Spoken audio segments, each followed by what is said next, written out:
So in this course, what we're going to talk about, we'll start about a couple of things actually. We'll talk about some of the core Azure concept and give you some of the Azure service overview. And eventually we'll talk about some of the identity objectives, is how do we really manage the identity when it comes to Azure. And as I said, the course is about multiple things. And I'm going to bring on my notepad just to give you all insights here about what we're going to be doing. So that's notepad here. So one of the things that I'm going to be talking very soon, I mean, that's going to be focus of even the next couple of hours, that we're going to be focusing on how do we administer the identity. That means if you're on the Azure, one of the things that you have to figure out is how do you manage your resources? What is the right way of doing that? But before that, it's really important to understand that how everything is going to operate. And when we go to you can say the Azure ecosystem and try to understand how Azure operates. As you can imagine, Azure itself is a huge ecosystem. It is a beautiful platform that is, you could say, designed to help you build your solution. And I have my multiple startups. I built a lot of products there, and pretty much all of the product that I kind of design these days, they are heavily leverage Azure in some capacity. So it's a beautiful way of how you can implement solution. I'm not really sure how many of you work with Azure, but I can ensure that by the time we end the session, you will be able to have decent understanding of what exactly it is. Now, before we get started with anything, the first thing first is when we come to Azure, it's all about cloud service, the cloud concepts there. Now, I'm sure everyone has heard about cloud, but what is cloud basically? Cloud computing is the delivery of the computing services, whether it's your server, it's your databases, it's your networking, it's your software, it's your analytics, intelligence, a lot more over the internet cloud. And there are companies who provide these services, and we call them as the cloud provider. For example, Azure is obviously one of them. Then you've got solutions like AWS, which is the Amazon Web Services, and then there is GCP, which is the Google's offering in terms of that. And in this case, the cloud provider is responsible for the physical hardware that is required to execute work, in addition to keeping it up to date. And every business, is unique and has different needs to meet those needs. And cloud computing providers kind of offers you a wide range of services, and everything kind of revolves around what you say. We talk about compute, we talk about storage, we talk about networking, and most of we talk about analytics. So it's all about running these services. And I can also take databases. We shouldn't run an application on databases. So database is also important. So all these services you combine together, they give you a cloud computing offering. And the cloud computing services, the goal of objective of cloud computing offering is to ensure that you're able to run a business easier in a much more efficient way. Whether it's a small startup or a large enterprise, every business is unique. It has a different needs to meet those needs, and cloud computing providers kind of give you a wide range of those services there. So when you have these set of services, imagine in Azure, one of the scenarios I can give you, right, where this identity comes into play, the AZ-104 is going to play a role there. Imagine, let's say, you are transitioning workload to the cloud, and it involves more than just moving these services like storage and servers and website and data. I mean, companies need to think about how can they secure those resources and the kind of identify authorized users.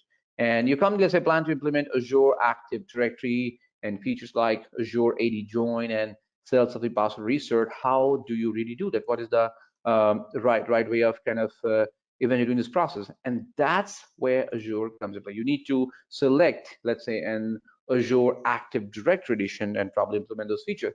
So when we talk about administering the identity, it is important for us to really know that. And the most important thing that in Azure is the Azure Active Directory, and that kind of happens to help you work you with a model where you can actually manage your set of users. But everything is going to be, as I said, about the cloud computing. Now, when we proceed in the ecosystem of the cloud computing and kind of work about there, as you can see, before even we administer resources, we want the people to go and access what Probably I want to access them compute. Now, compute is what we define as a computing power. So when you send an email or probably book a reservation on the internet or maybe pay a bill online or even take this Microsoft webinar right now, you are interacting in some capacity with some kind of cloud-based servers which are processing each request and returning a response. And as a consumer, we all are dependent on the computing services provided by various cloud providers that make up the internet. So when you build solution using the cloud computing services, you could choose how how you want to work or how you want your work to be done based on your resources and needs. And for example, if you want to have more control and responsibility over maintenance, you could create, let's say, a virtual machine. And a VM is like an emulation of a computer, just like your desktop or a laptop you're using now. And each virtual machine kind of includes an operating system, and there's a hardware that appears to be to the user like a physical computer running either Windows or Linux operating system. And you can then install whatever software you need to do the task you want to run in the cloud. And the difference is that you don't have to buy any of the hardware or probably install the OS. The cloud providers can run your virtual machines on the physical servers in one of their data centers and often sharing that server with other virtual machines. So with the cloud, you can have a VM ready to go in the minutes at less cost than a physical computer, and VMs aren't the only computing choice. I mean, there are other popular choices that you can kind of leverage there. For example, containers are one of the offerings there. So what are containers? Containers is the easiest way, I would say, to ship your application. When I say application, imagine that if you have to deploy a web application, you may have a dev environment, may have a QA environment, you may have a prod environment. Now, probably the developer from the side of the world is going to say that, okay, I'm going to give you the code and you want to deploy the code in the dev environment. And the moment the dev environment code leaves the dev environment and reaches to the QA, let's say it's not working. Probably there are some dependencies issues to there. And somehow you kind of made them work and you kind of say, okay, it's all good. And you move that to production and you're like, oh, there are issues again. So what's going to happen there if there was a way that we could have packaged all of these dependencies, not just the code, and just run them regardless of what environment is, that would be fantastic. And that packaging version of how you package application and run an instance of that package is what we call containers. And one of the beautiful platform, or you could say a project that can make it happen, is a Docker, which is one of the leading platform for managing containers. And Docker Container provides you an efficient, lightweight approach to application deployment because they allow different components of the application to be deployed independently into different containers. And multiple containers, can be run on a single machine, and containers can be moved between the machines. And the portability of the containers make it easy for the applications to be deployed in multiple environments, either on the prem or on the cloud. So there are what thing, and then you would be imagining, okay, there is compute, so there was VM, then there's containers. What is the next evolution? Because end of the day, if I want to manage or administer any of the resource, I got to know what's happening. So next of the evolution is the serverless. The serverless is a much more evolved way of deploying application. It allows you to run the code without even configuring or even provisioning any of the servers. Serverless doesn't mean there is no server or there are no servers. There are servers. It's just that you don't manage them. And for idea is that your application is broken into separate functions that run when triggered by some action. And this, I believe, is ideal for automated tasks. For example, you could build a serverless process that automatically sends an email confirmation after a customer makes an online purchase. And the serverless model kind of differs from the virtual machines and containers in that you only pay for the processing time used by each function as executes. And VMs and containers, they are charged while they are running, even if the application on them are idle. And that architecture doesn't really work for every app. I mean, when the app logic can be separated to independent units, you can test them separately and update them separately and launch them in microseconds, and which makes this approach the fastest option for deployment. And eventually, this is how the ecosystem kind of evolves there. So it's very important for you to see that at the end of the day, regardless of what you're doing, it's all about managing the asset.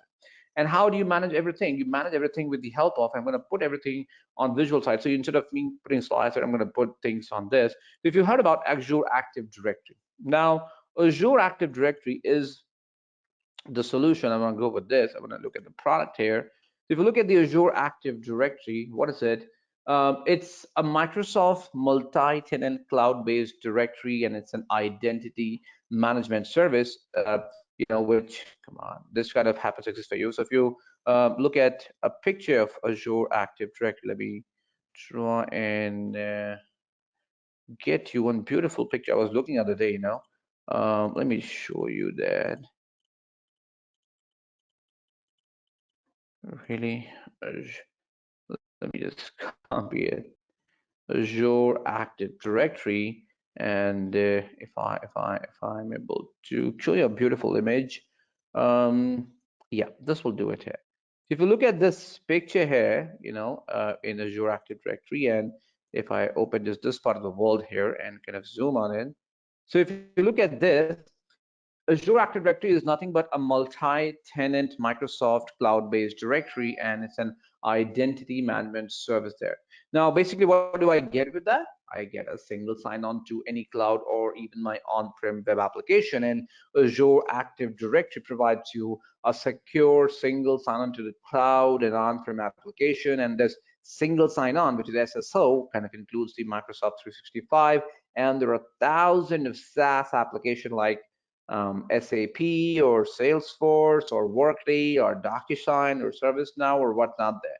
And the best part, it works with iOS, it works with the Mac OS, it works with Android or even your Windows device. So as a user, you can launch your application from a personalized web-based access panel, or maybe your mobile app or your Microsoft 365, or even if it's a company custom portal using their existing work credentials. And experience is the same in regardless of what platform you're using. It's iOS or Android or Windows, doesn't matter. And one of the good part about the Azure Active Directory is that we can also protect our on-the-prem web application with secure remote access. So I can access our on-prem web application pretty much from everywhere and protect them probably with a multi-factor authentication, or maybe conditional access policies, or maybe group-based access management. So user can access the SaaS and on-the-prem web apps from the same portal, and I can easily, extend Active Directory to the cloud. We can connect the Active Directory and other on-prem directories to Azure Active Directory in just a few steps, which makes them very easy. And I can even enhance the application's access security with unique identity protection capabilities, and that will include a consolidated view into suspicious, sign-in activities and a potential vulnerability. We can also take advantages of advanced security reports and notification there and remediation, all things there. So it's very important that you kind of see how this ecosystem works. So when we look at Azure Active Directory, I would say the important thing that you want to know in Azure when we talk about administering the identity is the identity. So when you look at the identity, what is identity actually? Identity is you could say it's an object which can get authenticated. An identity could be you, could be me, could be a user with a username and a password. And identities can also include maybe application or maybe other servers that might require authentication through a secret key or maybe a certificate. That's very important. Then you have something called an account. Now, what's an account actually? An identity has data associated with that. So every identity is going to have some kind of data, and you can't have an account if doesn't it have an ID. It's like you can't have a Gmail account if there's no identity associated with that, right? It's a simple way there. Because the Azure Active Directory is an Azure AD account also. Now, what does this mean? It's the identity which is created through Azure Active Directory, probably in the Azure Microsoft Cloud Services like, Microsoft 365. And all these identities that we spoke about, they're stored in the Azure AD. So all these identity you have in there, they will be stored in the Azure Active Directory, and they can be accessible to your organization's cloud service subscription. This account is sometimes if you ever logged into Microsoft, it says, hey, do you have a work account or do you have a school account? That is actually an Azure AD account. And how do you operate all of these aspects? You operate all of them with the help of called as Azure subscription. Hold on. Now, if you look at the subscription, it is used to pay for Azure cloud services. So you can have many subscriptions, and they probably would be linked to your, your credit card, and that's how you get paid there. And In Azure, I'm not sure if you've heard about this, but there's something called an Azure tenant. Now, what's a tenant here? It's a dedicated and a trusted instance of an Azure Active Directory, which is automatically created when your organization signs up a Microsoft Cloud Service subscription. So more instances of Azure AD can be created if you need more than that. And Azure Active Directory is the underlying product which kind of provides the identity service to so if you ever have a Microsoft account and you try to log into a Microsoft account, whether it's on Outlook or anywhere else, it's the Azure Active Directory which makes that happen. So you'll be thinking at this moment, okay, then we have the ADDS, which is a traditional way of deploying things, and then we have this Azure Active Directory. So what is this ADDS versus then Azure Active, directory? Like, what is the whole difference between them? So remember this ADDS, which is Active Directory Domain and Service, it's a traditional deployment of Windows Server-based Active Directory on some kind of physical or a virtual server. And ADDS is commonly considered to be primarily a directory service. It is only one component of a Windows Active Directory suite of technologies, which also include Active Directory certificate services, and there's ADDS, LDDS, and there's federation services, there's rights management services. But you can deploy and manage ADS in Azure virtual machine. But if I already have a service which is managed for me, I would not go and take a pain of deploying something to a virtual machine, then manage the virtual machine, then manage that application, and how does it operate? That's where Azure Active comes into play. It has many similarities, I would say, but there are so many differences there. It is important for you to realize that if you just use Azure AD, it is different from deploying an Active Directory domain control there. So number one, it is a complete identity solution. Azure AD is a complete identity solution, a primarily any solution that is designed for internet-based application by using the HTTP and HTTPS communication there.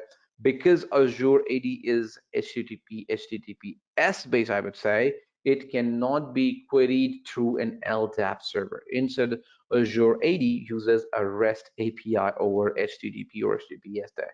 And because it is HTTP based, it does not use Kerberos authentication, which again is a part. It uses the HTTP and HTTPS protocol like the SAMLs or OpenID Connect or all this thing there.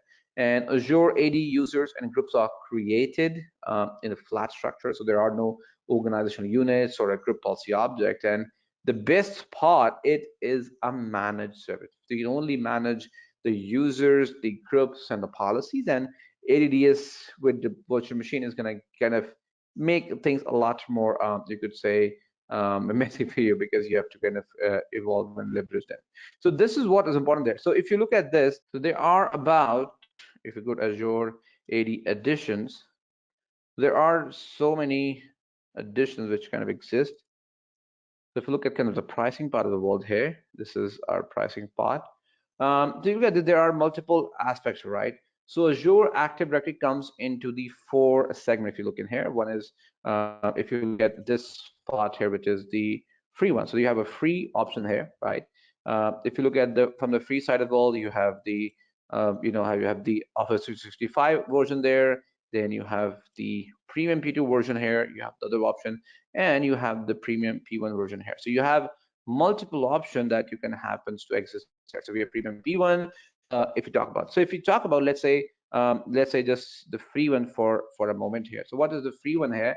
Now the free edition is included with Azure subscriptions. Every Azure subscription is going to have a free edition there, and then there are these premium editions on the right side of the wall. If you see in the right side, we have got these premium editions. So what are these premium editions? And this premium edition, basically, if you kind of have in them like this, they are available through enterprise agreement, and it's a license program there, and they can happen. So the difference between them, I'll tell you the major one.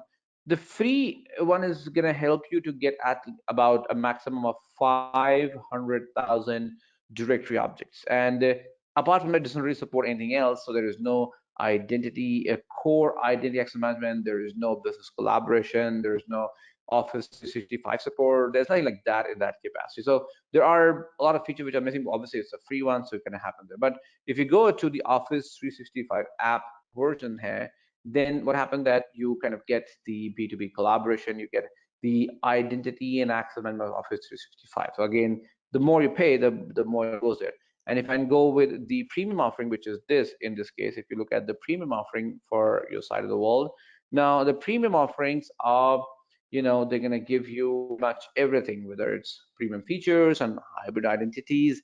You get advanced group access management, you get conditional access, you get identity protection here, you can get governance there, you get a lot of features there. So basically, going back to this free world of the service here. So in the free, what basically happens, it provides users and group management, and on-prem directory synchronization is there. There's some basic reports you can generate there. There's a small support, a limited support, I would say, for the single sign-on across Azure and 365, and a lot of SaaS apps there. And also, if you kind of go with the 365 edition, it is included with Office 365. So if you've used the Office 365, this is the edition there. In addition to the free feature, this edition provides identity and access management for Microsoft 365 apps, including branding and MFAs and all these stuff there. And if I kind of scroll down to the scroll left to the premium one here, now the P1, so apart from the free features, P1 also lets your hybrid user access both on the prem and the cloud resources, and it supports a lot of advanced administrations like dynamic groups, and there are these self-service group management. There is Microsoft Identity Manager there, cloud write backup capabilities. You have self-service password reset for your premium. So you have a lot of things there, and the price is about $6 per month. And if you go to premium P2 here, so apart from the free features and the P1 features in the premium, P2 kind of offers Azure Active Directory Identity Protection to help provide risk-based conditional access to your app and all those critical company data. So all these privileged identity management is included to help discover and restrict and monitor the administrator and directory. So it is a very, very important part of that. So in short, you should be aware about the set of features, what kind of happens to exist for you and how they kind of operate there. Now, when we go to Azure Active Directory, right? And if you kind of look at this picture here, let me do one thing. If I'm going to show you a picture here, which is again a beautiful way to understand there. Okay, this will do it here. So if I open this new tab, what just happened? Open image in the new tab.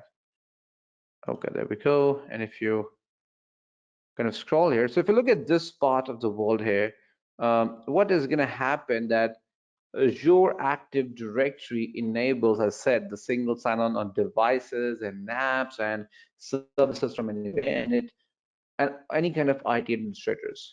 It must ensure all the corporate aspects of it. So Azure, as I said, AD is designed to provide access to organizational apps and resources, and then to simplify Windows deployment of work on devices.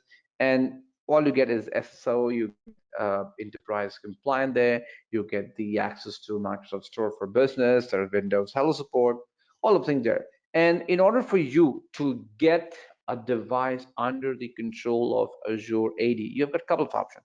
One is registering a device to Azure AD kind of enables you to manage a device identity or device's identity. And Azure AD device registration provide the device with an identity that is used to, you could say, authenticate the device when a user signs into Azure AD. And you can use the identity to enable or disable a device. And then there is the joining part, where joining a device is more of like an extension to registering a device. And joining kind of provides the benefits of registering and changes the local state of the device, and changing the local state enables your users to sign in into a device, use an organizational work or school account, their personal account. So registration is an important part. And obviously, if you are a part of some kind of a Azure AD enabled organization, you must have seen there's this self-service password reset. So a lot of help desk calls are request to reset the password for users. And if you're able to enable the self-service password reset, it gives the user the ability to bypass your help desk and reset their own password. And to configure the self-service password reset, you've got to determine who will be enabled to use the self-service password reset. And from your existing Azure AD tenant on the portal under Azure Active Directory, you have to, this option of password reset, you can reset there. And that's going to be a beautiful, beautiful part of it. And after, let's say you have enabled the password reset for your users and groups, you kind of pick, I would say, like a number of authentication methods which are required to reset a password, and the number of authentication methods which are available to you. So I would say it's always a good practice to have at least one authentication method that's required to reset a password and kind of do this. So that's a beautiful, beautiful way of kind of doing this kind of journey and get the job done. So when we look at this place, what I'm going to do here is, as I said, I'm going to be helping you to understand how the Azure Active Directory really operates. So let's kind of look at this. So what I'm going to do, let's say I want to allow my organization users. So I run a product, so I'll tell you this is one of my product that I'm building. It's called as WTF, not what you might be thinking at this moment. It's a fitness tech product that I'm building, and this product is kind of leveraging the Azure Active Directory for helping the users to sign in. So you can think about this product in a very simple way, like an Uber for gyms or probably an Airbnb for gyms, whatever kind of make them easy for you. So imagine that I have to authenticate the users by using Azure ID Directory, and let's say you have been tasked with provisioning the users and the group accounts, and membership of the groups should, let's say, be updated automatically based on the user job titles. And you also need to create, let's say, maybe some kind of a test tenant with a test user in the capacity, and probably grant that account limited permissions to ensure that the system there. So basically, in order for you to get this eventual job there, that you have to run a database. So what we want to do here is we want to be able to start, and then let me show you how can I create and configure the Azure AD user, right? So let us try and understand that. And let me do one thing. So let's go to Azure portal first. And to do this, we're going to go to portal.azure.com. And I'm going to use my username and password to sign in. So let me do that. Into Azure portal. Now this is the Azure portal. This is the Azure Cloud Service portal, which I'm sure a lot of you may have seen before. Probably if you've operated that, that's why you are administering the Azure ecosystem there. Now let's say I want to create and configure an Azure AD user, right? How do I do the job here? So in order for me to search for Azure Active Directory, so I will search for Azure. Oops.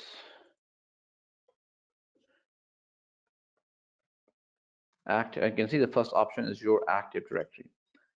Now, if you look at this in the section here, we have defined the directory here, which is there, then the tenant ID, which is the unique ID, which is there. And if you kind of do this, you have certain options on the left side of the wall to see how and what things you can do here. So what I want to do is I want to create and configure some of the Azure AD users. So if you do here and scroll down this page and go to user settings in this case, and look at these available configurations for a moment there. We have got average on, the administration portal is not off, then LinkedIn account connection. You can do pretty much all these things for the user if you want the user to be managed from there. Now, in order for me to add a user, I go to the section called as the users, and you can see these are the set of users. So I can click on the user and even look at its profile setting. For example, you can see there's a user I've created, and there's are the profiles that I'm having here. So you have a set of users which kind of help you to operate there. So you have these set of users, and these set of users are not set of users. This is one of the users that can see the profile kind of happens there, and I can kind of edit anything in this user and kind of get started. So I can even edit on the user here, and again probably kind of you can say change the location. For example, let's say this user belongs to a different location, so probably I can say the user's location to probably let's say Canada. I can do that actually. I can say, okay, this user now belongs to Canada. And I can save this eventually. So you can say that's very possible, easy to do that. Now let's say what I want to do is probably I want to add a new user. So what I would do here, I would go to user, I will click on a new user here, and let's create a user. I have a dummy user with me. So I am going to put the username like this, get the name like this. So we're saying this is Azure AD user one. I need a password. This is the password I want to put in here. Then you see there's no group there. I can choose a location that is called as the United States, let's say. I can give a job title. Let's say this guy is a cloud administrator and belongs to a department called IT. And I can kind of do this and create this user there. And you can see when I do this, this user is kind of created now. As you can observe, this user is all good to go. And if I click on this user, yeah. So if you look at this user, this is the user actual principal, which I could use to sign in and kind of get the options done. So it's a part in here. Now in the section, if you kind of keep doing down, you can see this user's details are there and kind of option there. And on the left side, you can see there's an option of assigned roles. So I've got this user created, but what do I do with user? I want this user to have some set of role there. So in order to do this, I will basically add an assignment to this user. You can see the button called add assignment here. And in this assignment, let's make this user the administrator. So I will make this as a user administrator there.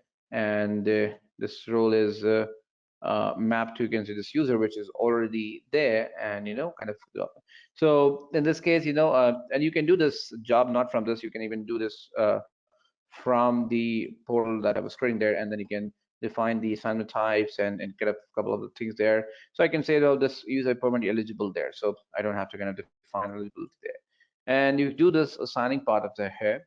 Now I have this user. How do I ensure whether this user is able to help me log in or not? Like, what's the right way of doing that? So the right way of doing this eventually is to log in with the user. So we are going to do that right away. And for that, I am going to open a new private window here, which is this.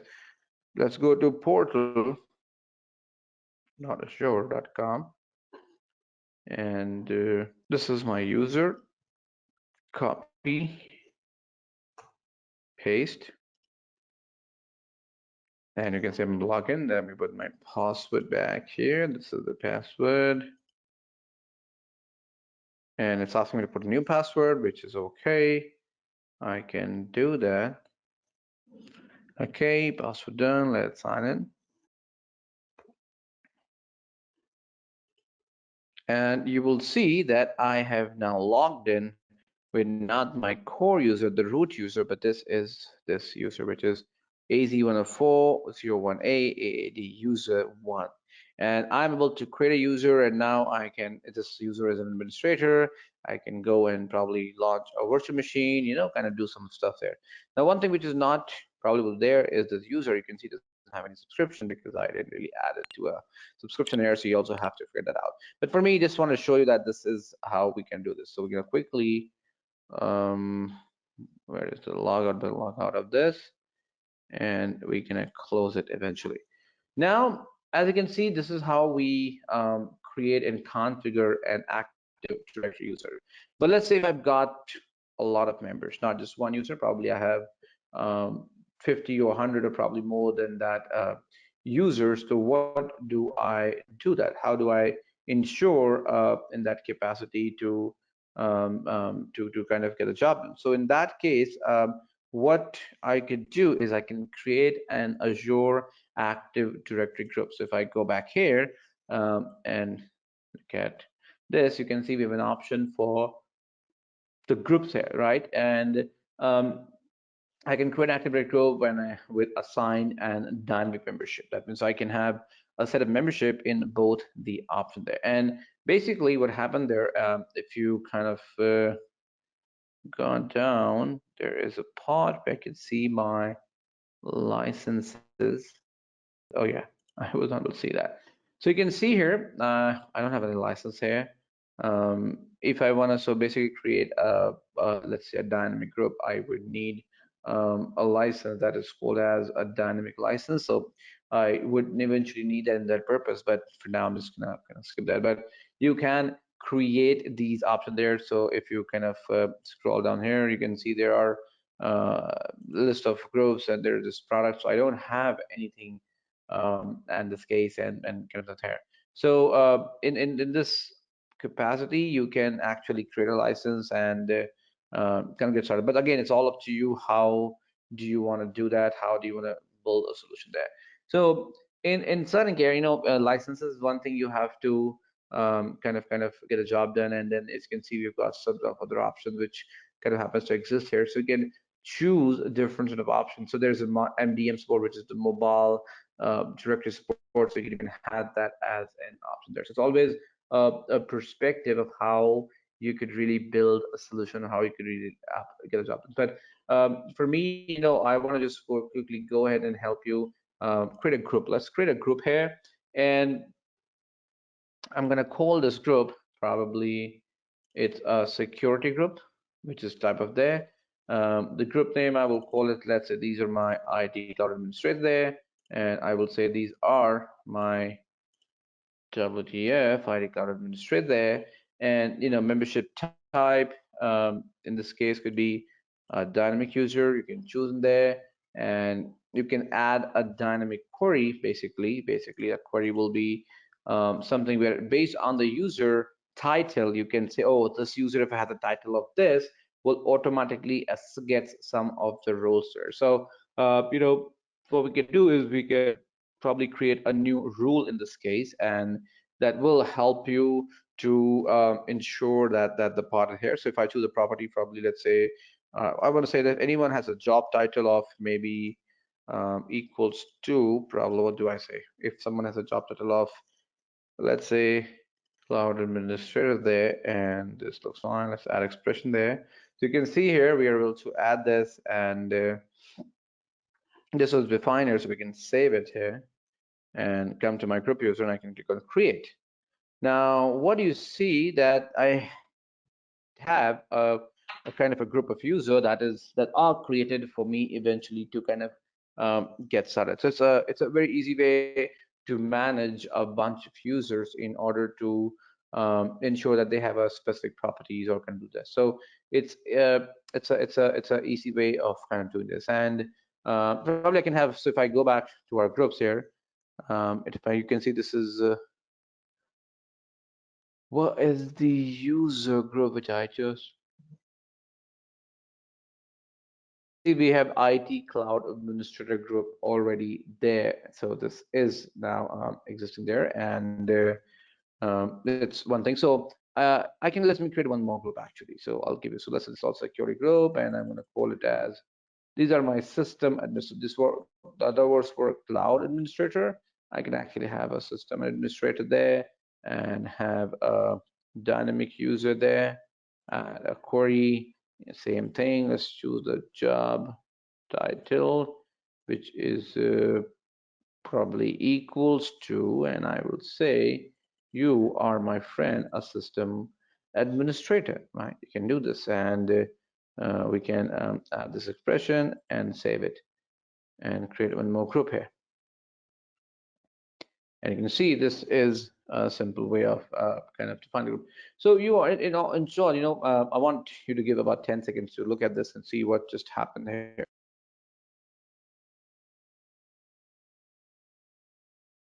So I hope you understand that we've just created two user groups, and these user groups are still empty. I mean, there's nothing in that when I say user group.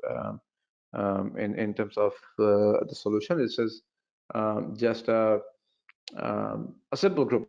There's nothing in the group that kind of exists for you. So what do we want to do? Probably, or you know what? Let's have one more. So we've gotten to dynamic group. Let's have one more group actually, and let's call this group. I call it is my, let's say, lab administrator, and the description is lab administrator, and the member assign is, so I'm not going to use this time a dynamic. I will say I will assign someone to this group in order to get started, right? So it's an assigned group and there are no members selected. So if you see, I will have an opportunity to do this. Now in this, I will say that let's add these groups that we just created. The one is cloud administrator and one is the system administrator. Select them, and I think you can see that two members selected there, and let's create them. Now, if you see that we've got three groups created for us, and I'm going to quickly refresh this. So if you see here that we've got a bunch of groups created for us, and again, we have done this to manage the identity. So what am I supposed to do now? How do I ensure? How do I see whether the groups are working fine or not? So if you use the IT Cloud Administrator, right, and we click on the members here, IT Cloud Administrator, or the property for this, the dynamic user group, which is fine. Hold on. Let's do one thing quickly. The user we just created, that was this, and the job title is Cloud Administrator there. So it should be taking that. IT Cloud Administrator should have this user because that's what it is. If I go back to the group, administrator, member, think the license is kind of causing an issue probably.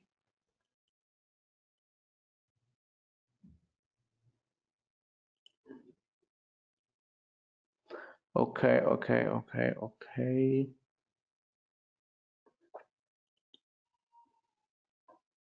Let's take a free trial for this.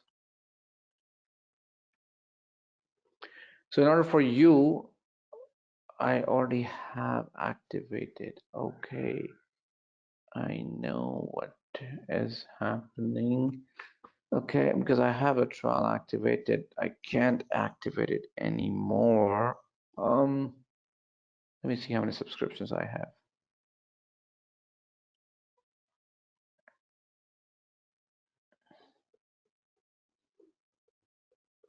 Okay, one of my subscription is expired. Okay, so what I want to actually show you is that because I have a group, okay, which is Cloud Administrator, and in this, the property is that it is it's a dynamic user, and in the dynamic user, we had a rule that if anyone with a role Cloud Administrator, that should be at there. So because I don't have that P2 member, so in order for you to have this done, you've got to have a premium membership activated, and that is an important thing that you probably want to do in this capacity. So that's a thing here. So, but in short, this is how we kind of manage and create a set of users. But what I'm going to do here quickly is I will have an Azure pass for me generated, and you have to just bear with me for a moment. So let me generate the Azure pass so I can show you couple of other things. Mm,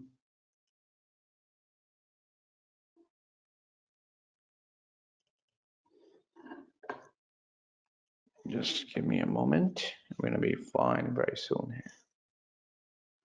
Just wanted to bear with me for a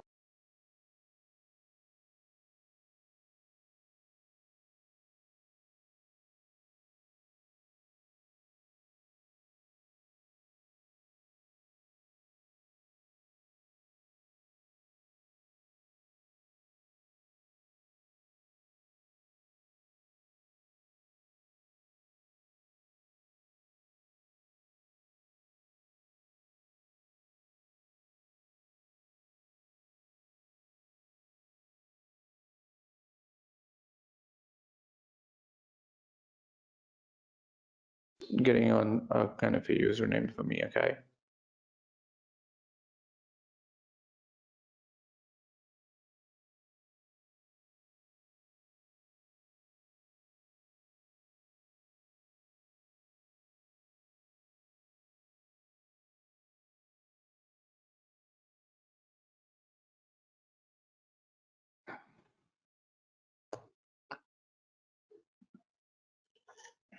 I mean, it's a different account. So it can give me,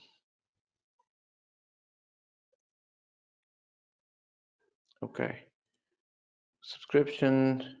Okay, fantastic. I had a subscription here. Okay, okay. Then I probably won't need this. If I go to, let's say, Azure Active Directory, and we go to licenses, go to all products, try, free trial, activate. Okay, this is gonna work. Okay, as you can see, this is all done. So we're gonna quickly redo the things we just did, just to show you that how beautifully this is all designed. So we're gonna go back, and as you can see, I've got only one user here, so I'm gonna quickly create that beautiful user again, holding as this user. That's what I want to create myself. This is there, and the usage location is, let's say, United States. Call as Cloud Administrator and create. And then we're going to go back to the groups.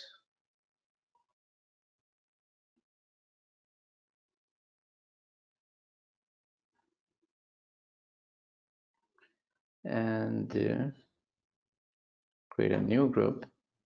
And you will see that I am not going to add a user to this group. I will add a query. So anyone with that role is going to be automatically part of this. So job title, operator equals to, value is Cloud Administrator here. And we want to add this expression, save it, create. And now if I go back to this group, and you will see that I will have that other user here. Really? Do I have the subscription activated or not? It takes some time, so we'll just quickly wait for that. Now I have the subscription here, that should work. Users, this user here. Title is Cloud Administrator. And that is exactly what we have used for our group.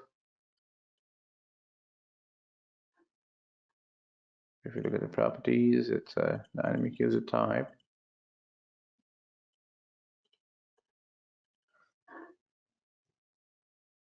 I'll give it a moment here.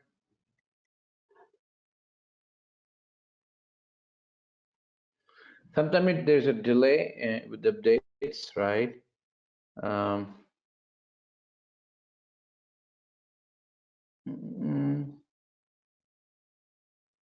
Let's do this. Let's go down membership rule here. And you can see there is a rule already, which is this. Let's edit this. And I'll just, okay, and save. Sometimes it just happens here.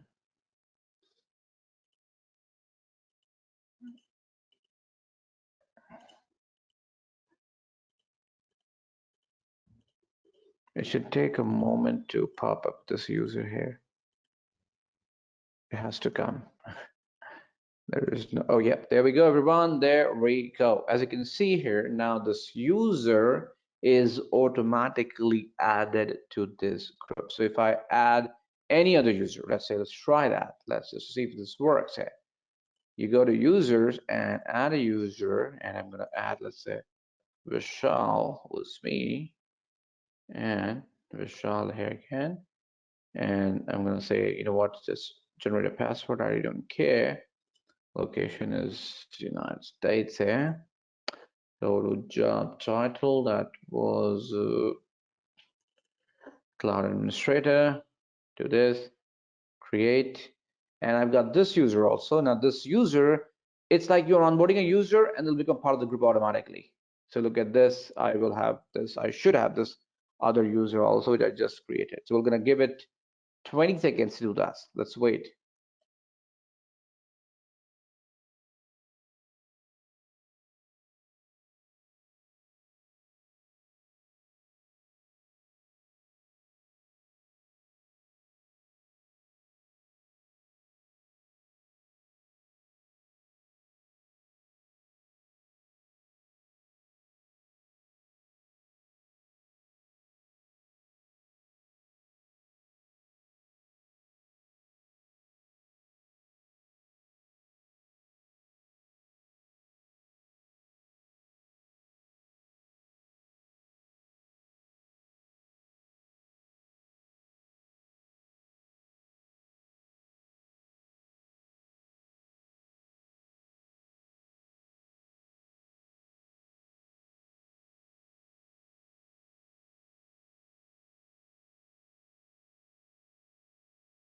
Pop up now.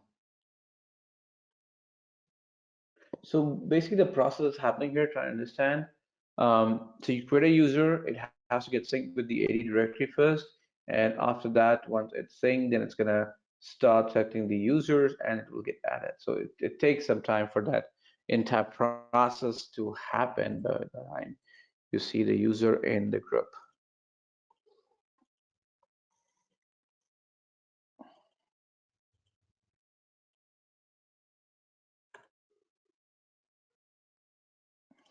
Or you know what I can do is I could log in with this user actually. Let me go with this user and see what happens here.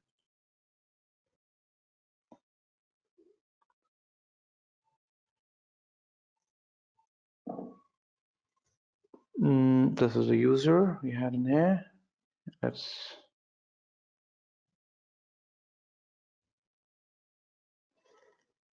Oh, I don't remember the password. Very nice.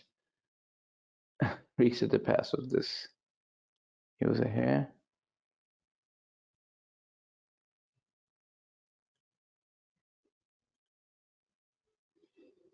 Let's put a password here.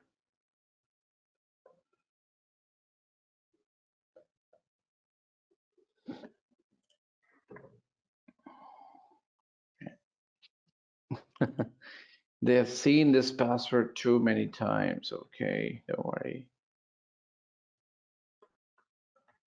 Again, a security mechanism from Azure.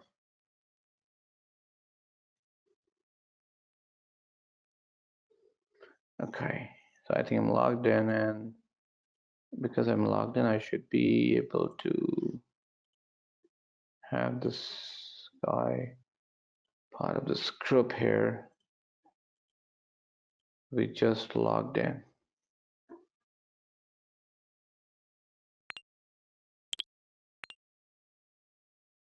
There we go. I can see here now this was all dynamic. We did not have. Now if you onboard 1,000 users and you add some policies to this group, I don't have to give those user individual policies. And this is a way of how you could administer the identities and how you could manage the identities, eventually. So this is a process, how that structuring will operate there. So that's a beautiful way for you to understand that how this entire aspect operate. Now in Azure, remember I did speak that we could create these tenants here. So I can even create my own tenants. I can even have these guest users and kind of have them log in. So it's all possible for us in the case of Azure to kind of do the get started. And also one of the things that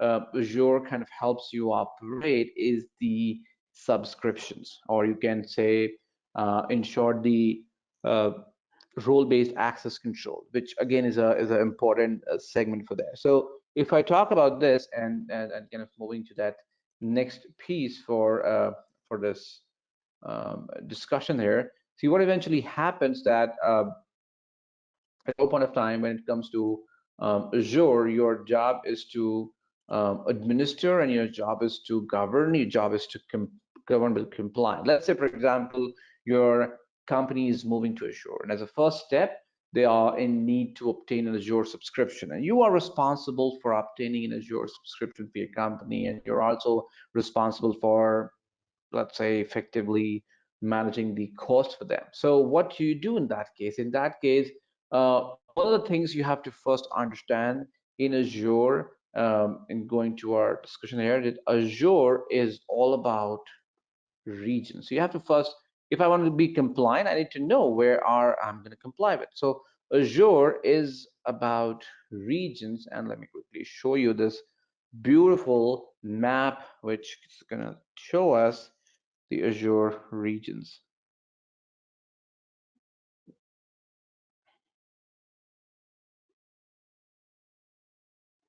It takes a moment.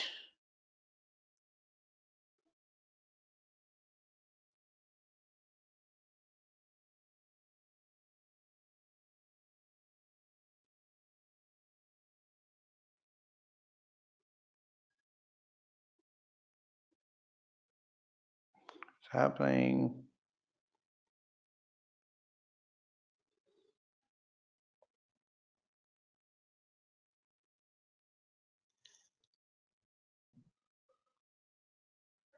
This is a beautiful site. I mean, if anyone wants to know how Azure ecosystem has evolved, go to this infrastructuremap.microsoft.com.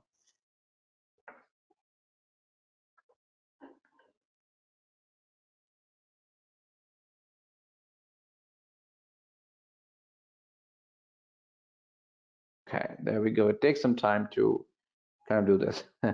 Beautiful picture here. I will say skip the intro here. And if you can see the in Azure, this is the infrastructure. So for us, I'm gonna,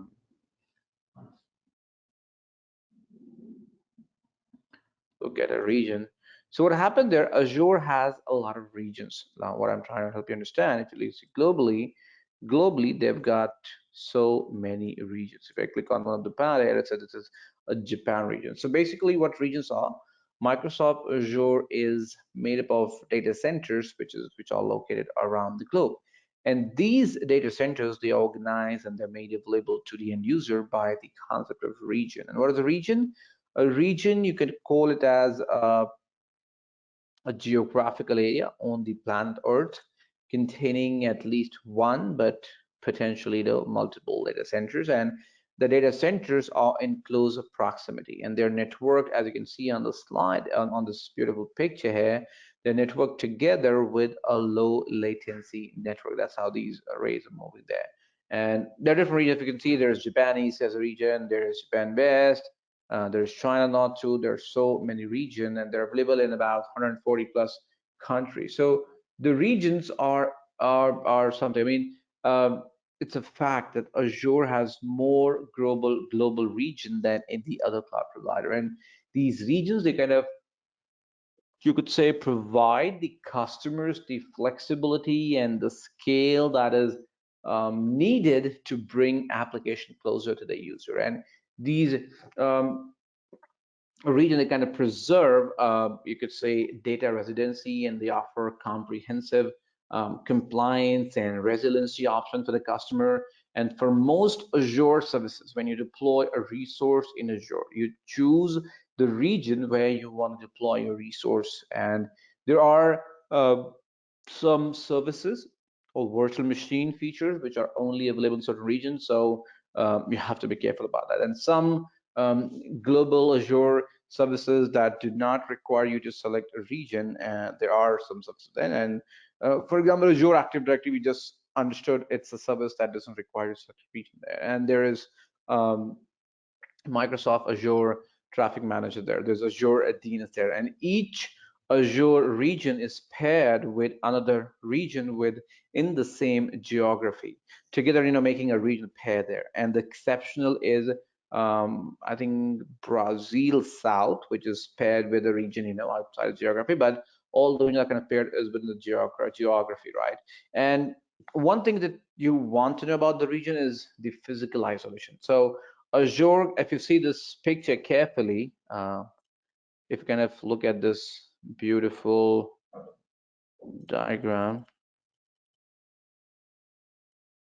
Okay, yeah. If you look at this, let me kind of get to a more cleaner place. This is not clean, but this looks decent there. So look at the isolation there. So Azure kind of prefers at least about 300 miles of separation between data centers in regional pair, although this isn't practical or possible in all geographies, right? But physical data center separation reduces the likelihood of natural disasters and civil unrest and power outages or physical network outages affecting both regions at once. And there are some services which are even geo-redundant in terms of care. So such like geo-redundant storage, they provide you an automatic replication to the paired region. And during, let's say there's an outage, what would you do then? So during their broad outage, recovery of one region is always going to prioritize out of every pair because the regions are a paired group. And applications which are deployed across paired region, they are guaranteed to have one of the, you could say, regions to be recorded with priority, right? And there are planned Azure system updates which are rolled out um, to paired regions sequentially, and rolling updates kind of minimizes the downtime and reduces the bugs and logical failures in the rare event of a bad update. And we think about data residency also. I mean, the reason you would choose a region, remember, the reason you would choose a region, it's because you want the data to be residing in the same geography as it's paired to meet data residency requirements for tax and law enforcement jurisdiction purpose there. And it's everything is within Azure. If you kind of now go back to our there, everything in Azure is going to be based on a subscription.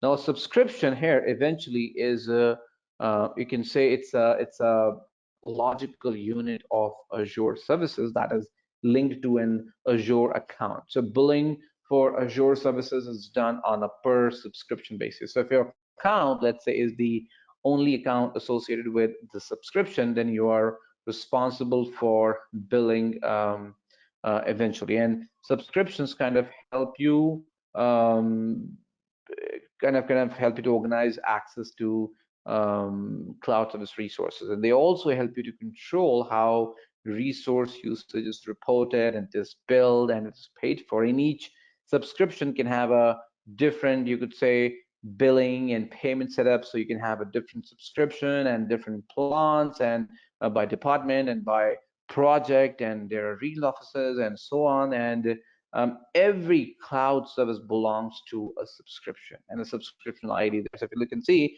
there is a subscription ID there, right? And it may be required for some programmatic operations there. So you always want to have a subscription. So you may have an Azure account and multiple subscriptions. Not like you're going to have only one subscription that's there. And every subscription is going to have an account, which is simply but as an identity in Azure Active Directory, or in a directory that is trusted by the Azure AD, like your work or school organization. So if you don't belong to one of these organizations, you can sign up for an Azure account by using, account there. So, and every subscription is associated with Azure Active Directory by default. So users and services that access the resource of the subscription, they first need to, authenticate with Azure Active Directory. And the question is, you also always should know that if you're using Azure, do you really know how many subscription your organization has, or if you know, do you know how many resources are organized into resource groups? It's a good information to have it there.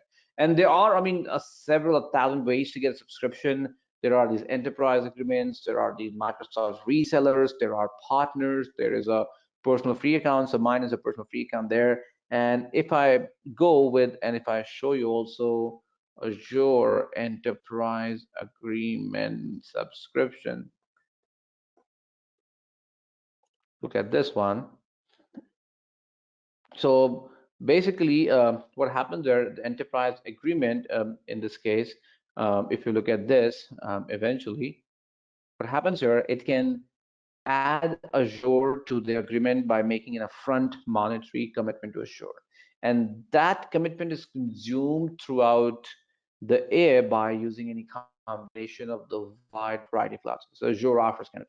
And these enterprise agreements, they have, if I write, about 99.5% monthly SLA. Okay, it's not there, but they do have it, so I'm sure about it because I've helped a lot of people to get them. And then there is this, if I go here, Azure reseller agreement. This is called the partner agreement there.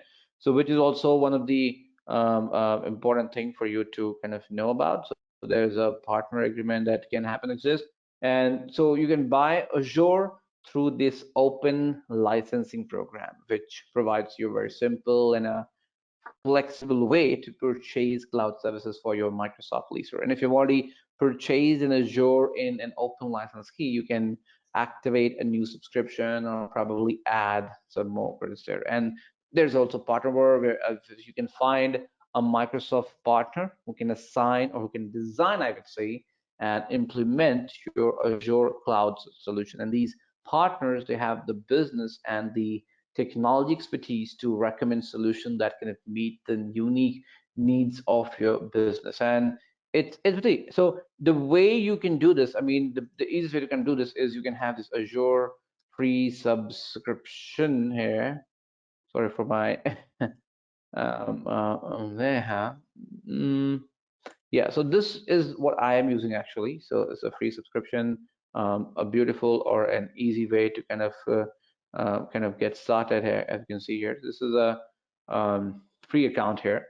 So Azure offers free and paid subscription options, so we can suit the different needs of requirement. And basically, you have the free subscription, you have a pay-as-you-go model, the enterprise option is there. And if you kind of scroll down further, what you do get is about these popular services free for about, for about 12 months, which is, I think, is fantastic. And also you get about 25 other services free forever, which I think again is a great add-on or addition there. So if you're going to do this, the important part that you get here is not the services, but the segment. That what you get here is this $200 of Azure credit. So Azure free subscription includes a $200 credit to spend on any service for the first 30 days, free access to the most popular Azure products for about 12 months, and you can access to more than 25 products, which are about always kind of free in that capacity. And Azure free subscription is an excellent way for new users to kind of get started to set up a free subscription. And you need a phone number and a credit card and Microsoft account, and credit card information is just for verification purpose only, so you don't have to really worry about this as a process. And apart from this, if you kind of go and look at the Azure pay as you go subscription, is also one part of this. Just give me one second, grab some water, please. Yeah. So this is the other option. Azure is this pay-as-you-go option, which again is as you can imagine, it's a beautiful offering that kind of happens to exist. So from the enterprise perspective, you kind of you need to kind of use this in certain capacities. So this is again an important offering. So as you can see, the name of pay-as-you-go is where you are going to get charged for your monthly subscription for the services you used in that billing period. And this subscription type is you could say appropriate for a wide range of users, from individuals to small businesses or a lot of large organizations as well. So again, a beautiful day. There's this beautiful offering also Azure offers you, which I must tell you. So if any of you are a student in this, you must look for this. There's an Azure student subscription. If I look at this, beautiful stuff there.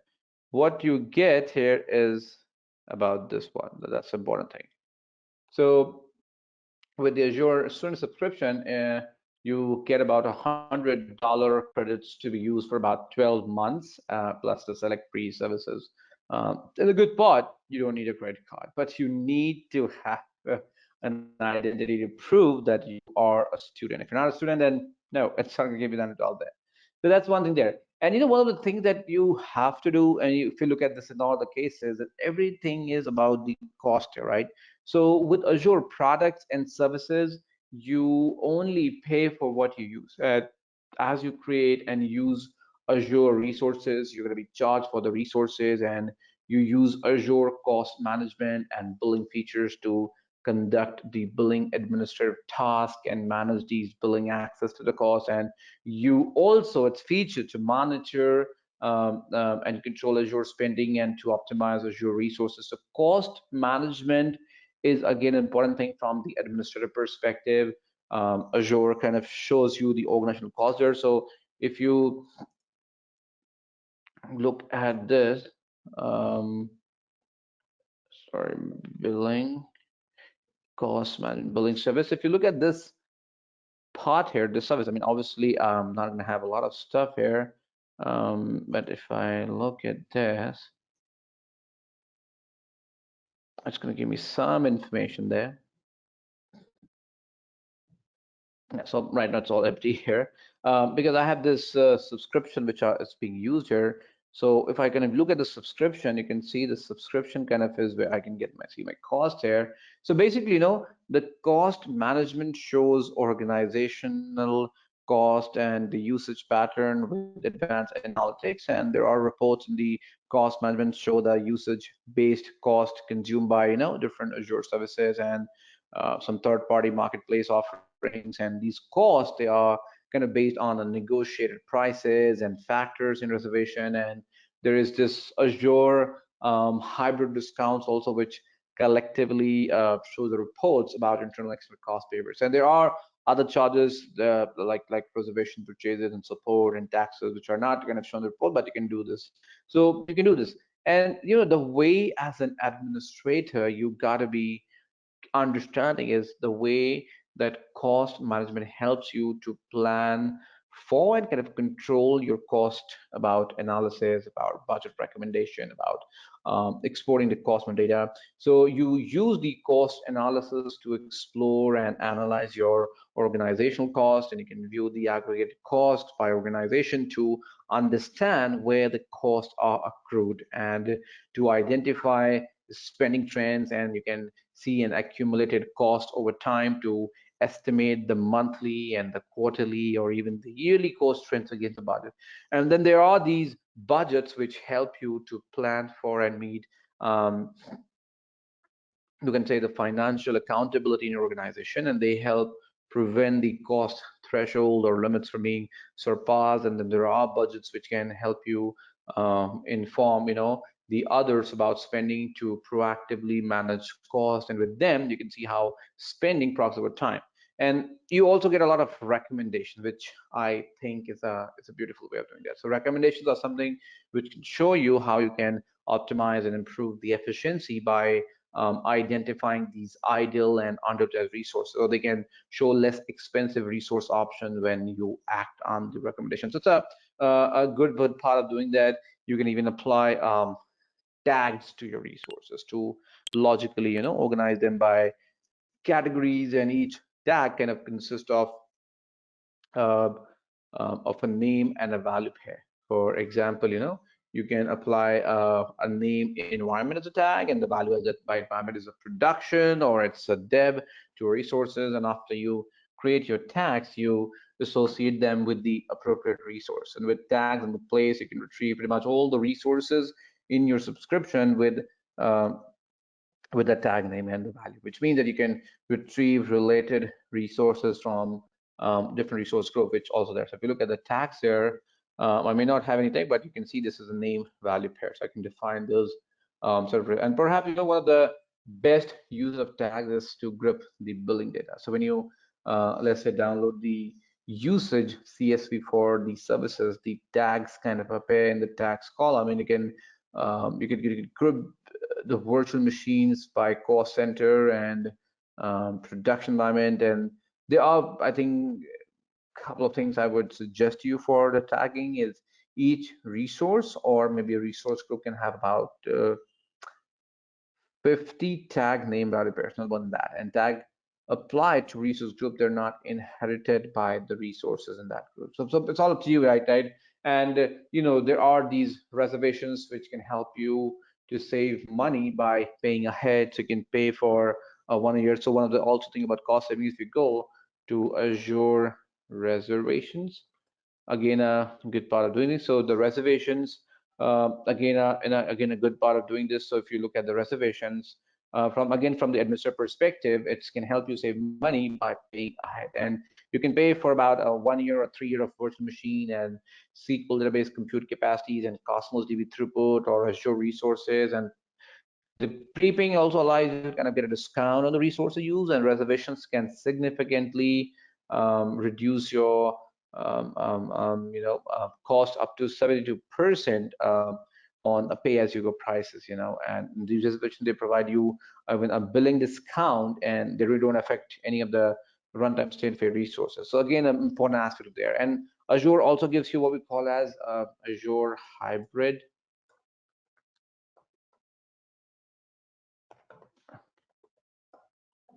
So if you look at Azure Hybrid Benefit, again, beautiful solution.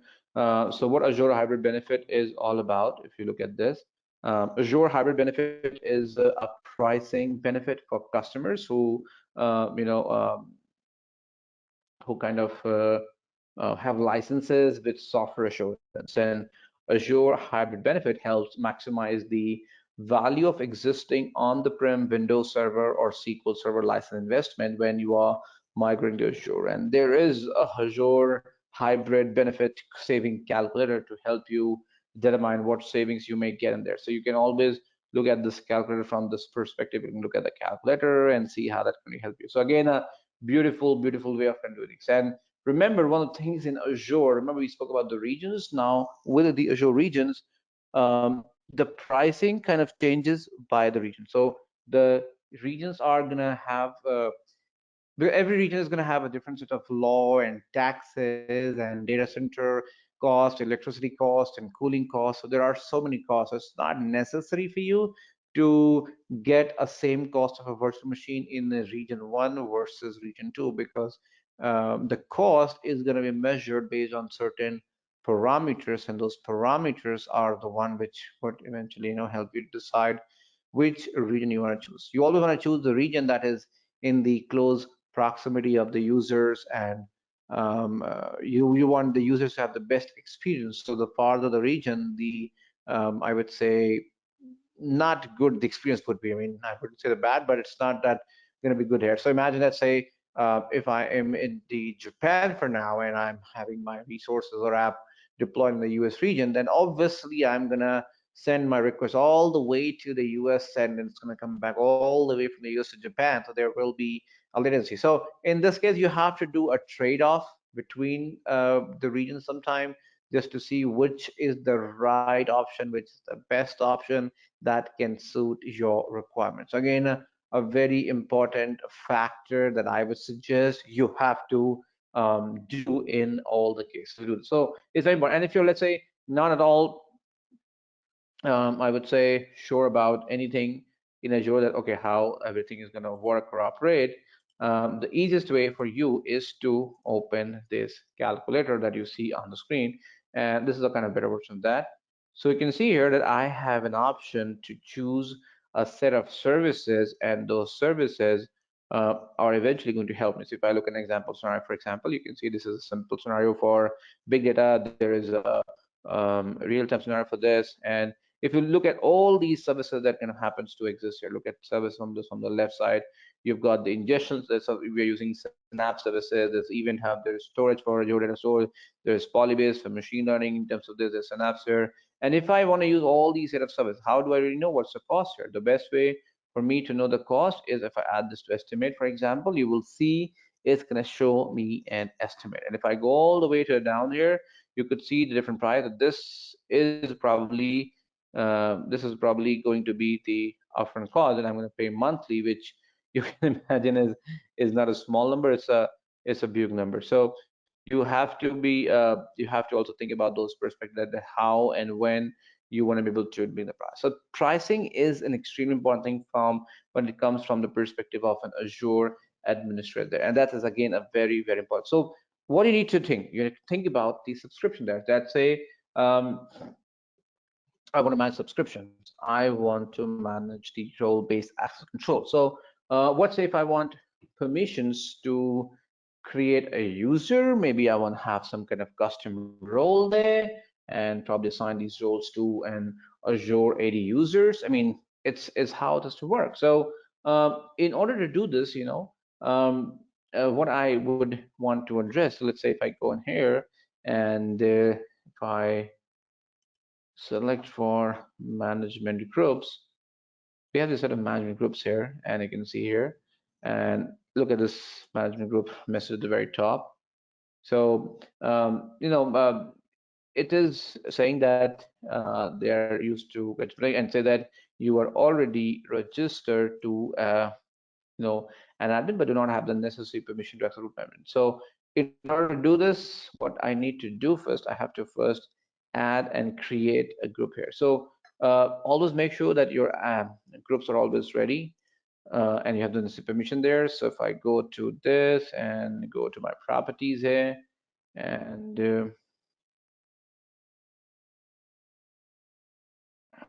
access my resources, yes, save,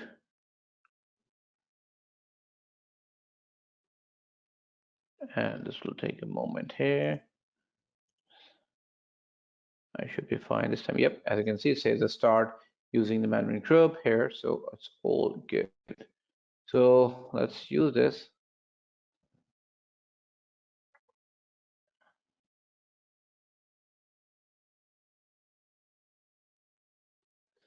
As you can see, there's a delay, so we'll wait for a moment here, just for this delay to go away. Come on, let's refresh. Okay, as you can see here, I already have something. So let's create a group here, and I'm gonna call this group as this, name is this, and submit. It will take a moment to grow it.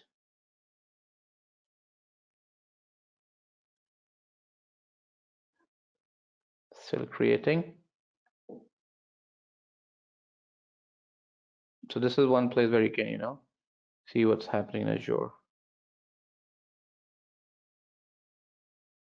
So let's wait for a moment here.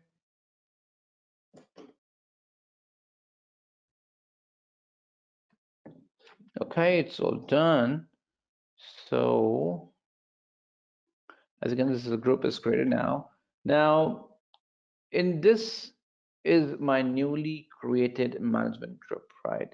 So normally on the Azure subscription, we can have the subscriptions and um, kind of have this done here. So if I look at this segment here, you can see I can add a subscription here, and you can see this is a subscription which I already have in here. I will say, you know what, let's move the subscription to my new group here. So this new group is the one that will start creating the segment here, and I can move along my subscription here. So it's now the subscription is moved around. I can play around this, and the subscription belong to my new management group, so I don't have to worry about the default one.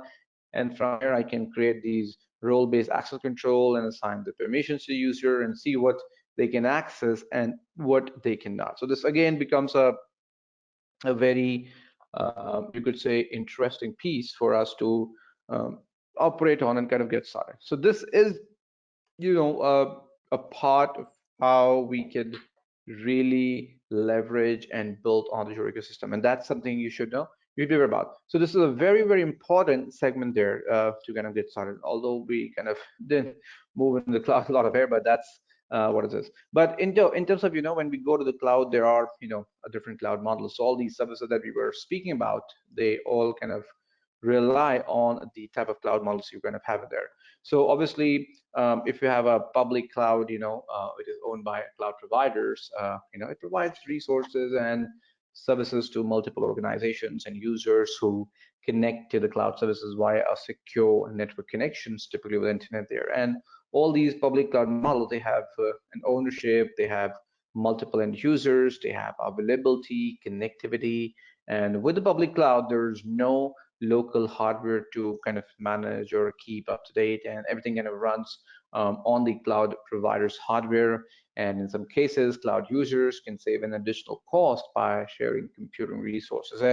And a common, use case scenario is probably deploying an application, or maybe your block site, or maybe yes, some hardware resources, which is kind of owned by a cloud provider. So you could use a public cloud in this scenario, which allow a cloud users to get their website blog up and running quickly, and then you can focus on maintaining the site without having to really worry about purchasing and managing there. And normally when we go into cloud, there are these private clouds and public clouds and this hybrid cloud. Up to you whichever cloud you want to use in there and kind of get started. But in these cloud models, what important is that how these um, um, how are we leveraging everything? So obviously the first of a kind is we have is infrastructure as a service, where it is the most basic category there. And with infrastructure service, what we do, we go to a cloud and say, hey cloud, I want to use a virtual machine, can you help me that? And cloud will say, okay, absolutely, I'm gonna be able to make that job done for you. So what do? You say, okay, let's use an infrastructure service option eventually in that case. And the beautiful thing about IaaS is it has no upfront cost. As a user, you pay only for what they consume, and the user is responsible for the purchase, for the installation, for the configuration, for the management of their own software operating systems or the middleware.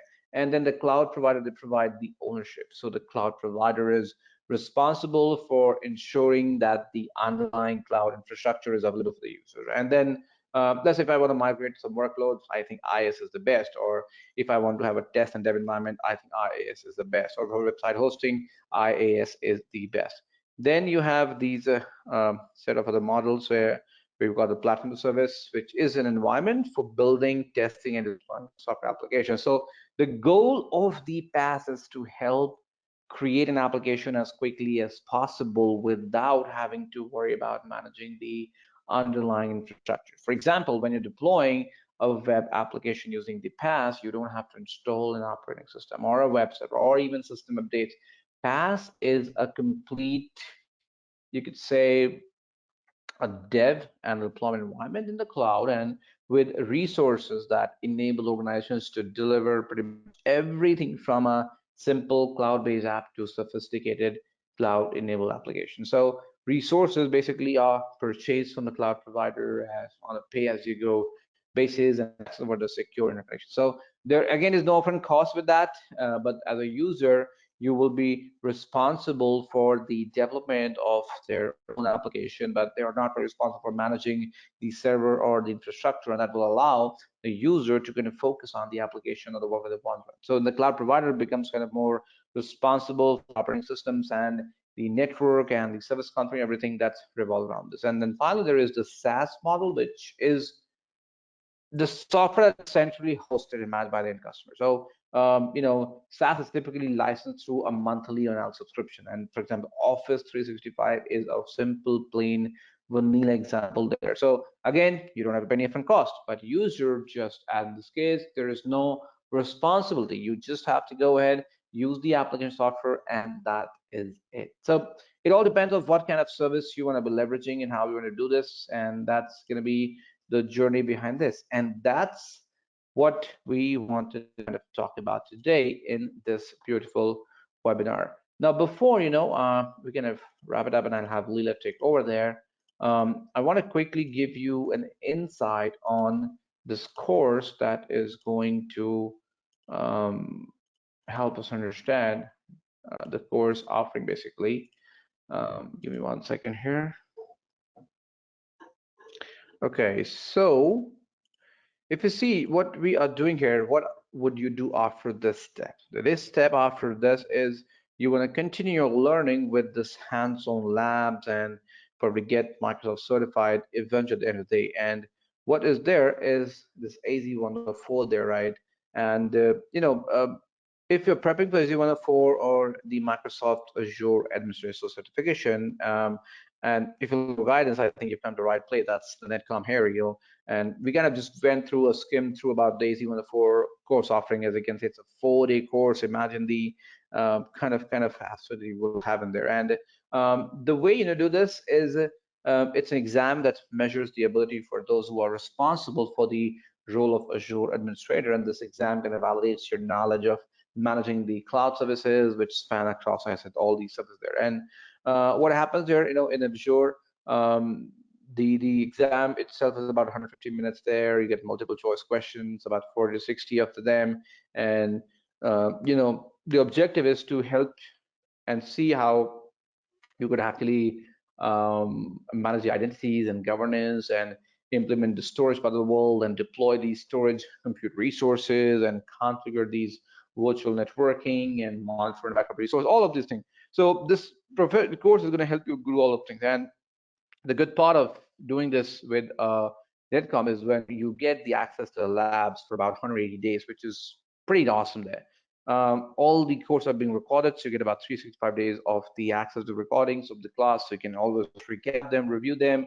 You have an access to this NetCom beautiful portal where you can kind of track the journey of how you have gone through what courses, what were your feedback, what were lab, everything about this, and they do some kind of repeat. So for example, you realize that, okay, I need to redo a course. If you're lucky enough, you probably might get a repeat there. So a good part there. And the support is just brilliant there. I mean, I am one of their instructors, and I can tell you, support is just brilliant. You get the premium support for what you are kind of get this for. So the journey is very simple to see here. You kind of start from the fundamentals, which is on the extreme part of the world. So if you kind of go here, this is how in Azure you start the journey from the fundamentals.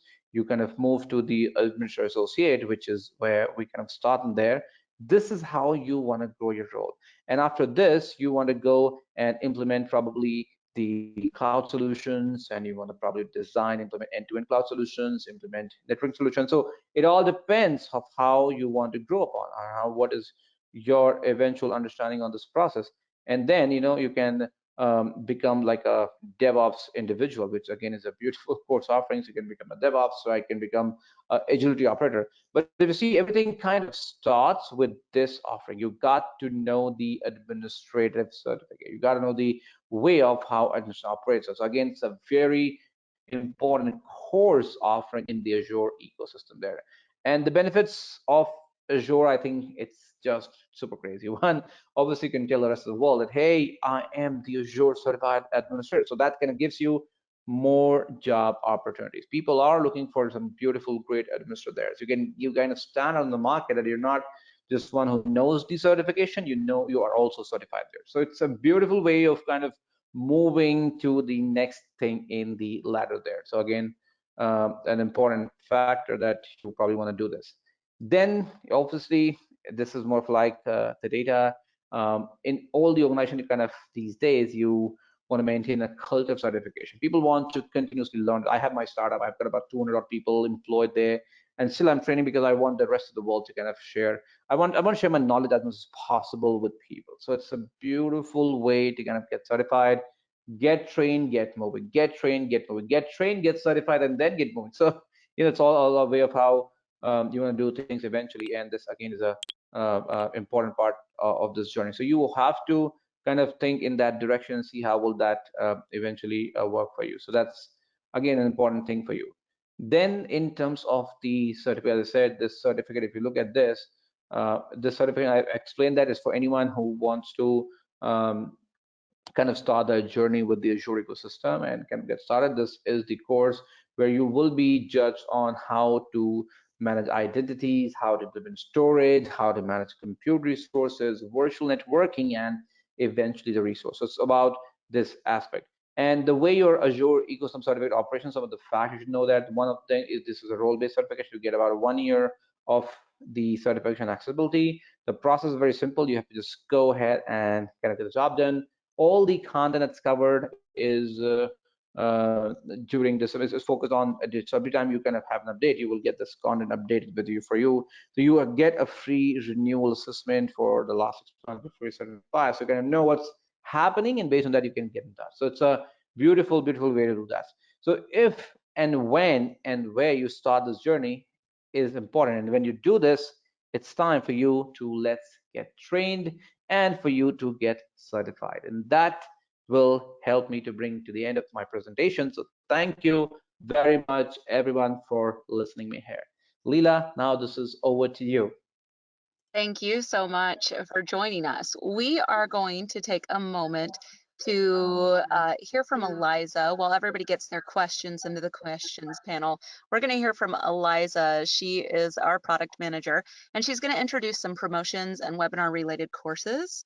Eliza, are you with us? Yes, Leela, I am so sorry. I was on mute and I was trying to put myself off of mute. Oh, don't you love that Thank panic where you like are trying to get yourself off of mute as quickly as possible? Yeah, and then you can open pretty much everything in this world, but can't find the mute button. Yeah, yeah, yeah. I love it. I just love it. I can't tell you how much I look forward to it actually. Uh, Thank you so much, Vishal, for taking the time out of your day. And I know that you have to rush. So I'm not going to take any time, though I have 1 million questions to ask you. But thank you so much for taking this masterclass today and taking all the students through everything under Azure Fundamentals.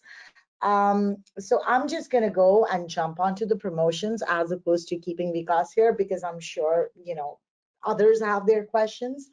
So hi, everyone. Thank you so much again for joining today. Um, if you ever want to come and check out what we have when it comes to Microsoft, not just Azure, but others as well, other products as well, all you have to do is just come to our website. It's www.netcomlearning.com. And anytime you want to just jump to the Microsoft page, either you could just click over here, right here, it's Microsoft, or you can come into training. You'll be able to see other vendors as well. And I think the first vendor that we have under courses by vendor, well, I'm glad that it took me someplace else so I can bring you back. You have Microsoft over here as well. Now, on the Microsoft page, you will be able to see everything that we have on Microsoft. We are a gold partner, an authorized gold partner of Microsoft.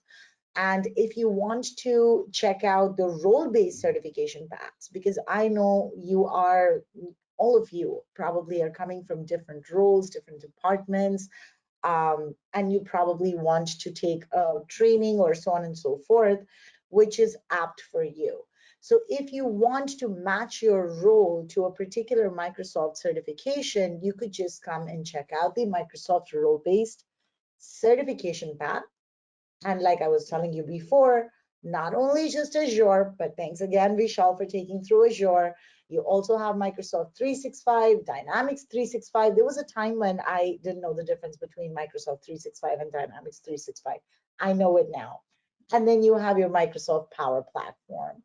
And then based on your roles, you can actually pick the path that you want. And you will be able to see that, under security, compliance, and identity, you have something else.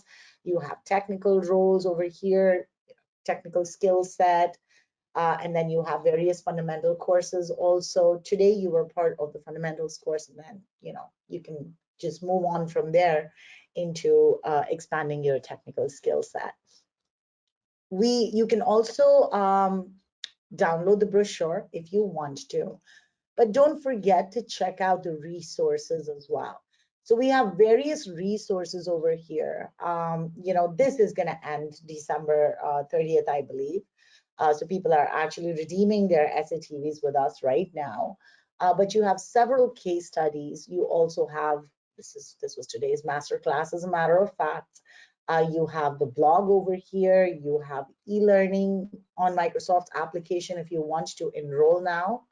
You could just come in over here and you will be able to view the e-learnings right from here. So this is your digital learning library as well. For other promotions, somewhat, if I bring you to the promotions page, which is right up here, up top, you have several promotions. You know, you had the Cloud Practitioner Essentials, which is on 18th December 2021. But when it comes to Microsoft, you know, you will see some free trainings, such as free Microsoft Dynamics 365 training. You have free Microsoft Power Apps training. There was a free, there we go, free Microsoft Teams training. So you can select any of these trainings that you want to take. If you want to know more what's comprised in this particular training, just click on Learn More, and you will be able to get all the details from here.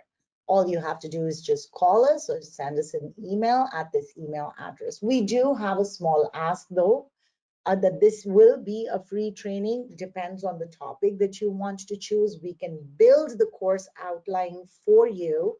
But the point over here is that you would need to have 10 people from your organization in order to qualify for this particular free training. There are no other strings attached, but you should have at least 10 people in order to apply for this particular training. So you get the free Dynamics 365, and like I showed you, you have Teams, Power Apps, and so on and so forth. You can also come into a promotion that just came out, as a matter of fact, which is, let me bring you back over here. You'll be able to find it on the homepage, which is right over here, which is called NetCom Plus. NetCom Plus is actually a promotion meant for companies and for individuals. And with this promotion, this is actually a subscription that gives you access to over 500 courses, and not just e-learnings, you know, not just self-paced courses. It's easy for, you know, most of the subscriptions to have self-paced courses. But this subscription actually is comprised of e-learning and virtual instructor-led trainings. So if you want to come in here and you want to see what is available from Microsoft, you can actually come in here and you can see what all different trainings are available. There are like 6 pages of trainings in Microsoft. So if you go to your path, the learning path that you have chosen for yourself, you want to take other trainings in Azure, Dynamics 365, Power Apps, anywhere, you just come over here and see if that training is also in NetCom Plus. And if you find those trainings, you could just get the subscription. So then you don't have to, you know, get these trainings separately. With the subscription, you can pretty much sign up for any schedule that you want to, and you have access to e-learning on demand as well. And it's not just Microsoft, you know, if you want to learn project management, you have PMI. You want to learn the other side of cloud, which is Amazon Web Services, AWS, you know, you have that also. Data visualization, you have Tableau. So you will see that there are so many different trainings which are over here that will just be a part of that particular subscription, and you're welcome to take that as well. So the last thing that I want to bring your attention to, because you joined today's webinar, is other webinars which are coming up. So if you're looking for more Microsoft webinars, you have the Microsoft, this was today, right?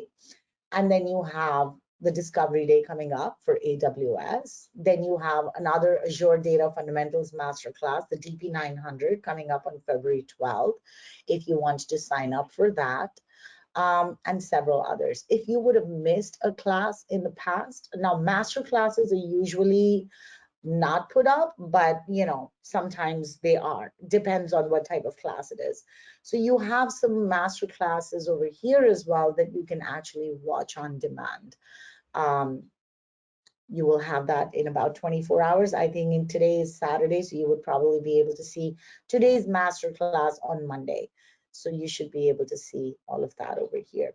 So that's all I had Leela, back to you.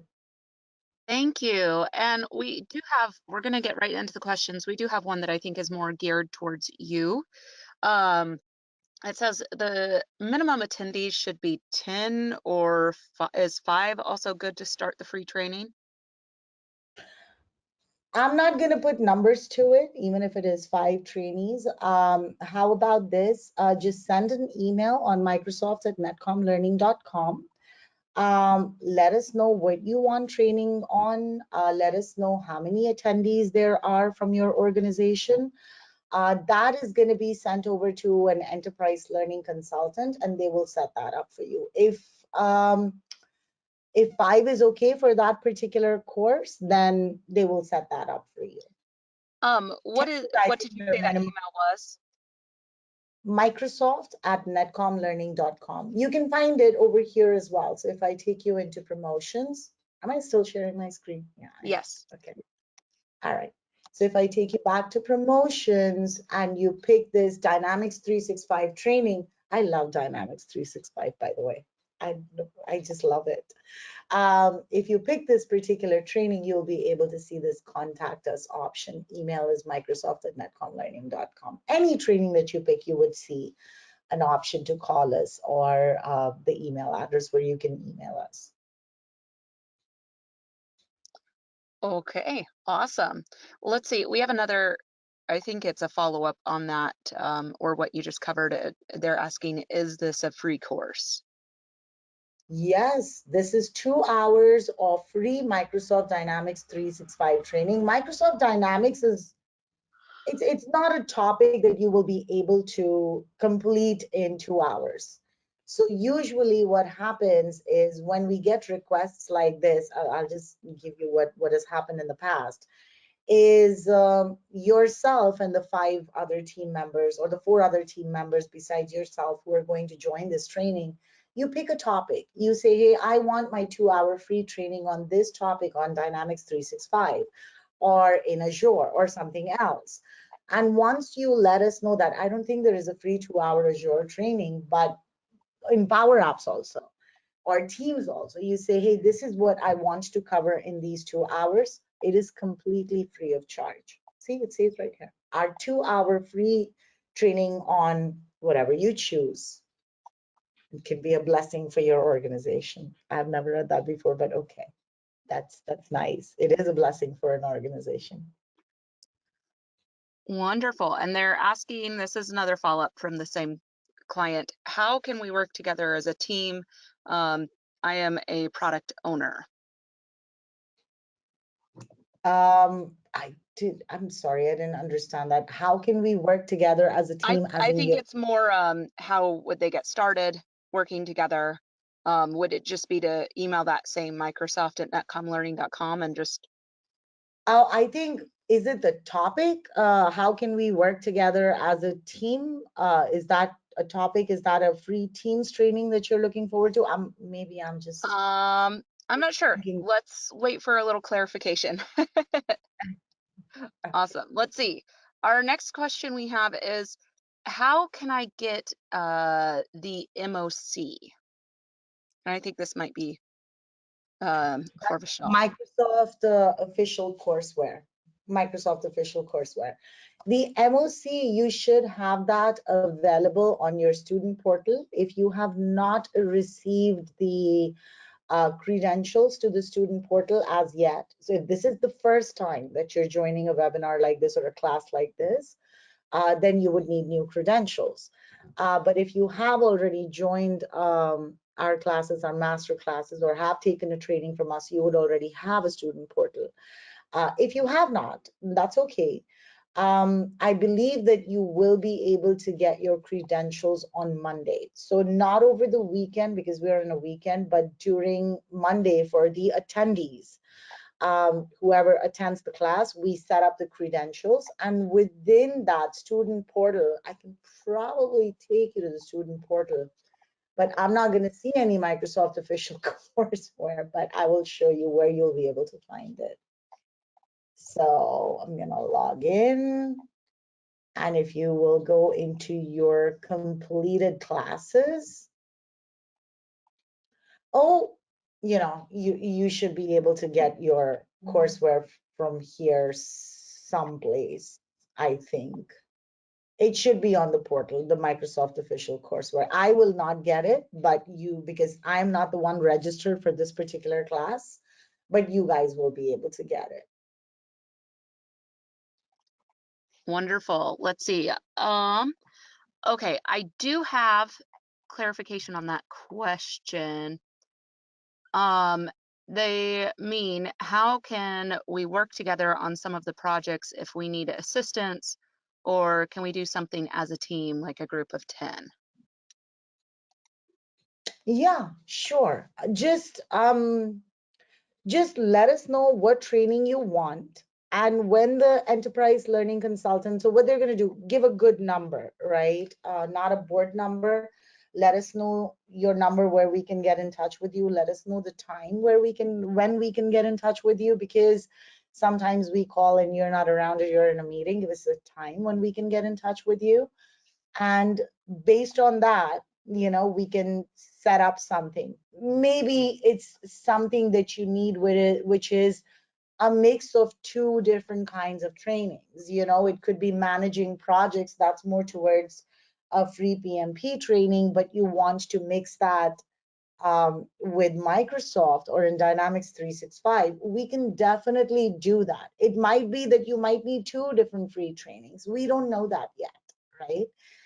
So discuss that with the enterprise learning consultant. They're actually there to help you out, you know, figure out how to set this up for you, even if it is projects. If you want somebody to, if you have particular projects that you want to discuss on a particular topic that you want to discuss that you are having challenges with while doing your projects, I think that would be a good point to bring up with the enterprise learning consultant when you speak with them. And that is going to be what they will do, is they will get a subject matter expert on the call with you.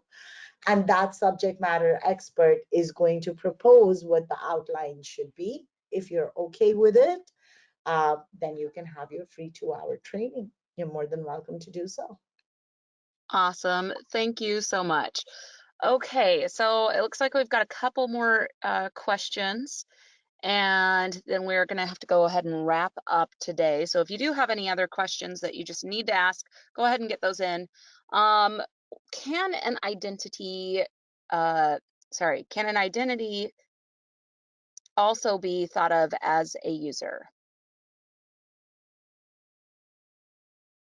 I'm going to leave that to Vishal.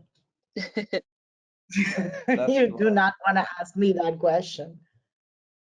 Yeah, so that's actually, so the identity is also a user. So anything which can manipulate a resource is an identity, hence the user. You, me, system, service, VM, everything is a user. And to follow up on that, can the tenant be thought of as a company from a business or enterprise standpoint?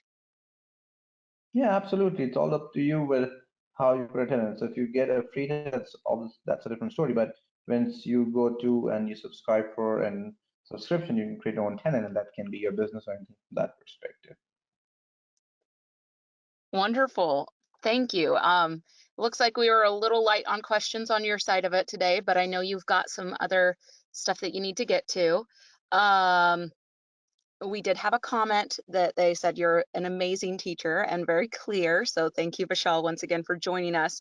We are going to go ahead now and launch a quick poll to find out how many people might be interested in taking some additional training. In addition to today's webinar, we have today's event, we have a lot of informative webinars coming up. So please go to www.netcomlearning.com/webinars/ to register for any of those. We want to thank you all for joining us today. If you do come up with any additional questions, please feel free to send them to us at webinar@netcomlearning.com at any time. And we hope you found today's webinar informative. We look forward to seeing you back here with us very soon. Also, feel free to tell your friends and colleagues about our webinars and other courses. Once again, thank you everyone for joining us, and have a wonderful day.